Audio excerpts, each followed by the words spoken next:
অন্য দিনের ন্যায় আবারও সন্ধ্যার পরে বেরিয়ে পড়লাম। আজকের প্ল্যান ছিল 7 নম্বর ঘাট। আসলে হঠাৎ করে বেরিয়ে পড়ছি, বাসা থেকে বেরোনোর ভিডিওটা করা হয়নি। আসলে শীতকাল আসলে এই যে ঘোরাঘুরির একটা প্ল্যান চলে আসে আমার, মানে কি বলবো আপনাদের, মানে বাইক নিয়ে ঘোরা। শীতকালে ঠান্ডা লাগে অবশ্যই, তারপরে যে ফিলিংস আসলে আপনাদের কি বলবো।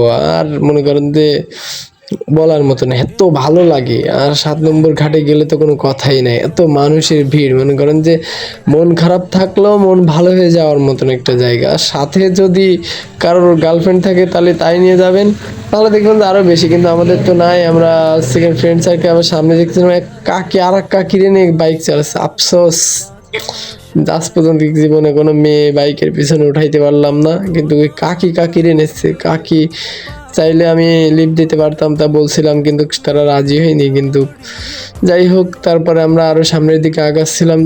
এই পাশ ওপাশ দিয়ে মানুষ ভরপুর। আসলে কি বলবো যে অসাধারণ একটা জায়গা 7 নম্বর ঘাট। সেইখানে দেখার মতন কিছুই নাই, তারপরও যে কেন এত ভালো লাগে কি বলবো আপনাদের। তারপর আমরা এখানে নেমে একটু ভিতরে না গেলে তো হয় না, বিষয়টা বুঝতেছেনই তো। তাই আমরা ওইখানে বাইক রেখে ভিতরে চলে আসলাম। মানে ওরা বাইকে তালা মারতেছে, আমি ভাবতেছিলাম একটু বক্সিং দিব, কিন্তু পরে ভাবলাম যে না, ওইটা দিলে আবার হাতের সমস্যা হয়।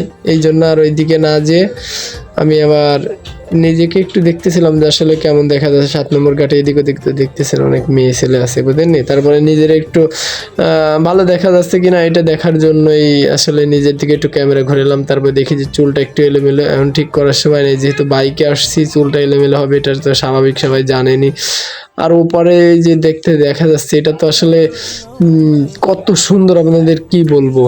ঠিক আছে, বারবার নিজেকেই দেখতেছিলাম, কারণ সামনে 2টা মেয়ে আছে, সবাই তো বুঝতেছেনি। এই জন্য নিজেকে একটু বারবার দেখতেছিলাম যে আসলে কেমন লাগছে, পড়তে কি না। তো অবশেষে দেখলাম যে না, আসলে মেয়ে পটানো আমার দ্বারা সম্ভব না, আর আমার এই চেহারায় কখনো সম্ভব না। এই জন্য আমি এখানে একটু বসে রেস্ট নিচ্ছিলাম, মানে একটু পাট নিচ্ছিলাম। যাই হোক, বুঝতে পারতেছেন। আর নতুন ব্লগার ভুলভাল যাই বলি, আপনারা সবাই একটু সাপোর্ট করেন, এই ছাড়া আর কি বলবো। নতুন ব্লগার তো বোঝেনি, শীতকালে ঠান্ডাতে ঘোরাঘুরি করব আর ঠান্ডা লাগবে না, এটা কখনো হয়?